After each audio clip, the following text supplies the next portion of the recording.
Hi, I'm Matt, and I'm here to talk to you today about a company that I'm trying to start up.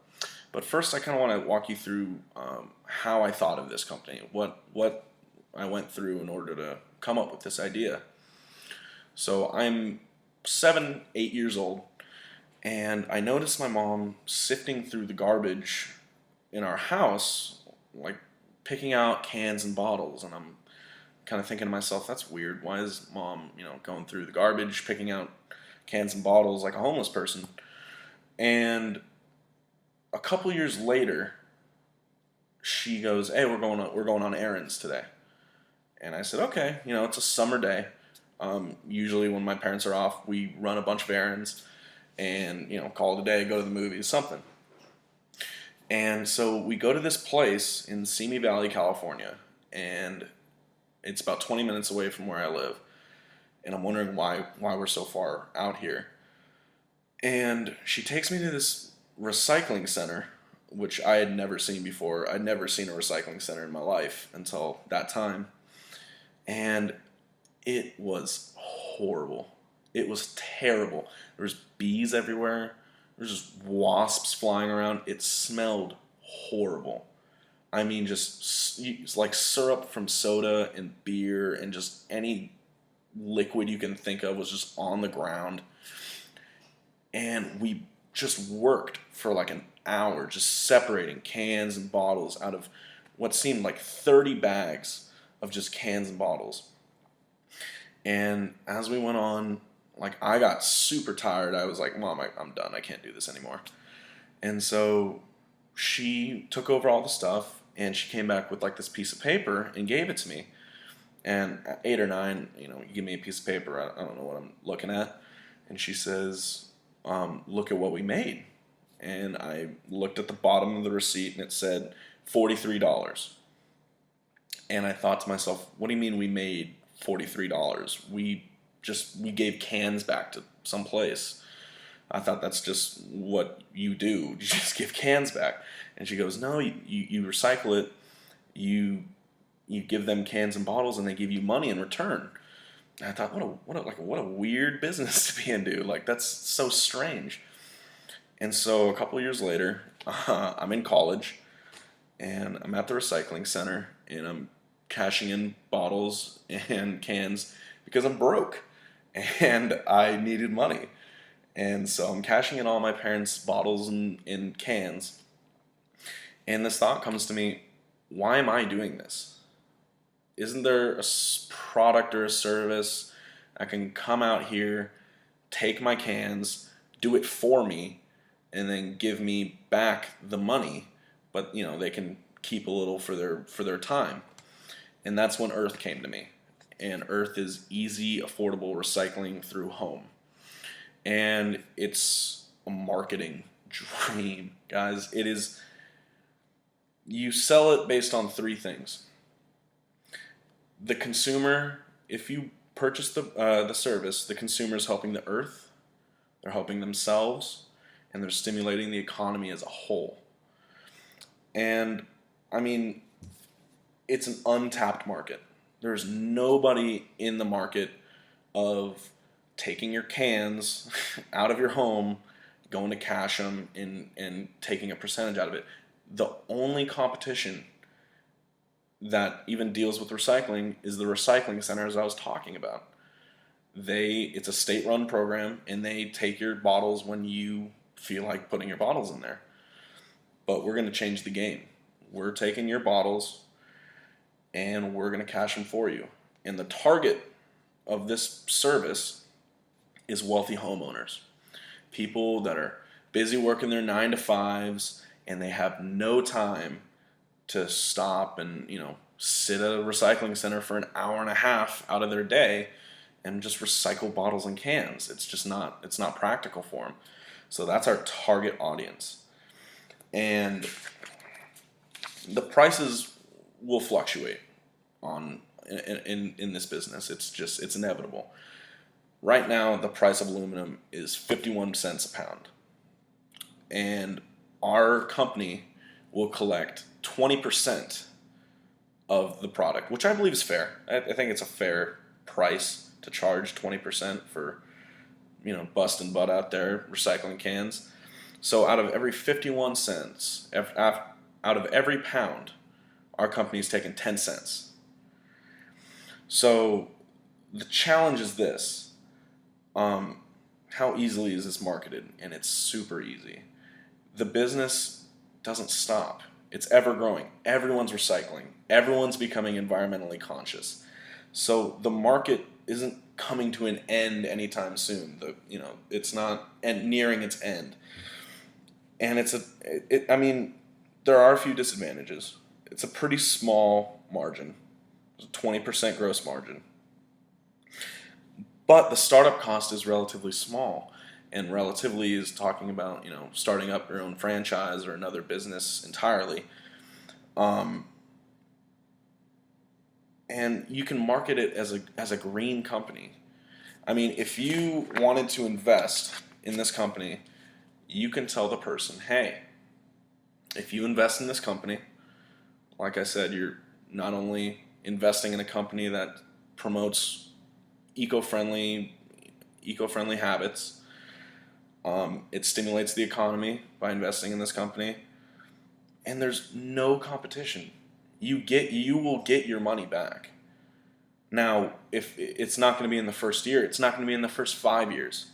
Like I said, the margin isn't that large, but it doesn't stop. As we get more money to expand our business, the profits expand. And there's nothing to stop it. The only thing there is to stop it is laws in other states that prevent us from going outside of California. Like in Nebraska, you're not allowed to recycle cans. And if you take it across state lines, that's a crime. You can't do that. But the strategy, how we're going to sell this, is we're providing a service that is truly unique and has never been done before. It's like the aluminum stock market, except there is no risk, there's only reward. You pay for our service, you're guaranteed to get some kind of money out of it. It's guaranteed. You bring us over and you have one bag of recycling, guess what? If that's 3 pounds, you're getting $1.50. Or you're getting $1.20. Sorry. I mean, it's a win-win. So what I'm planning to do to market my team, or to market my company, is to get involved in the local community, get a foothold in California as a green company. And that means spending a bit of money. You have to spend money to make money. And I know it's cliche, but it's the honest truth. And by sponsoring teams and other companies, doing charity work for the community, and just being beneficial to everyone else, you will have a solid reputation as not only a businessman, but someone who genuinely cares. And what we'll do is we'll spread our message, not only with flyers and with being, sponsors at baseball games and football games around the community, but a huge presence will be on the internet. The internet is the largest source of information ever. It's like the universe. It's so vast, and there's so much information out there, you can't process it all. But we're going to let word of mouth spread about us. We're not going to have to market this product very hard, because with our solid service and the message that we're trying to get, put by, it's going to market itself. And another huge thing I'd like to be a part of is I'd like to get this product, this service, if you will, to the Sustainability Summit. And if you don't know what the Sustainability Summit is, it's this national conference where all the nation's leaders come together for a weekend, and they find services and products that are trying to change the world and make the world more green and make our planet more sustainable. And I think having a booth there would be the ultimate form of advertising, because not only do you get your name out on an international level, but you also have, the president himself there at the conference, and he will advertise for you. He will put your name out there. That's one of his promises for the Sustainability Summit. Now, I think the sales force is the most important part of this whole operation. So what I'm going to do is I'm not only going to, give them commission, but I'm also going to base pay them minimum wage. And I feel like they deserve both. They're out there pounding the pavements. They need their money. They need to earn a living. But I'm not going to send them out there uneducated.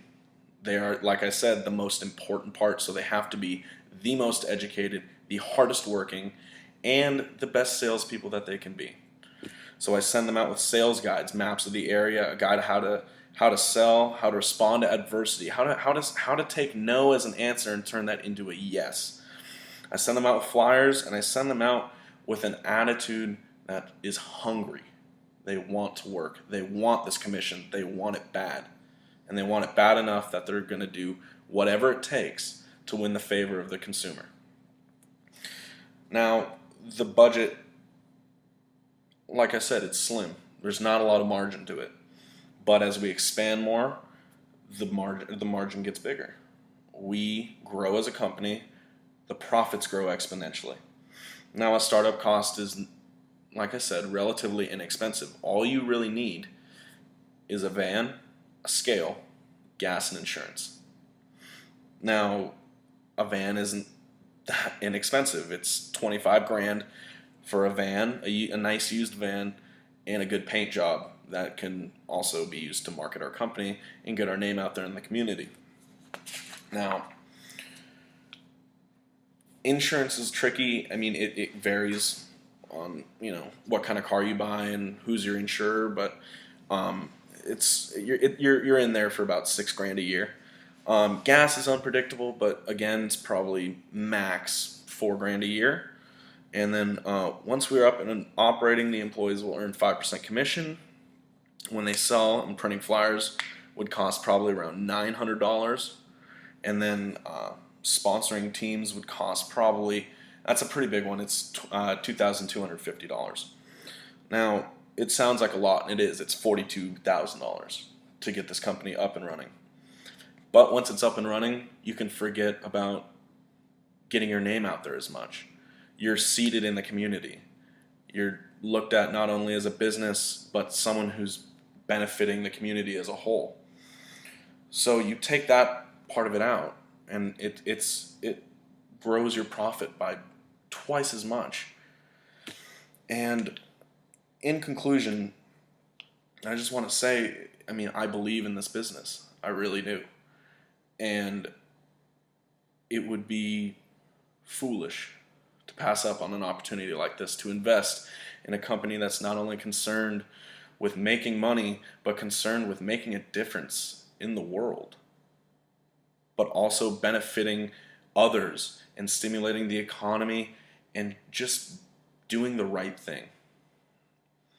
Thank you for listening. I'm Matt O'Neill, and have a good day.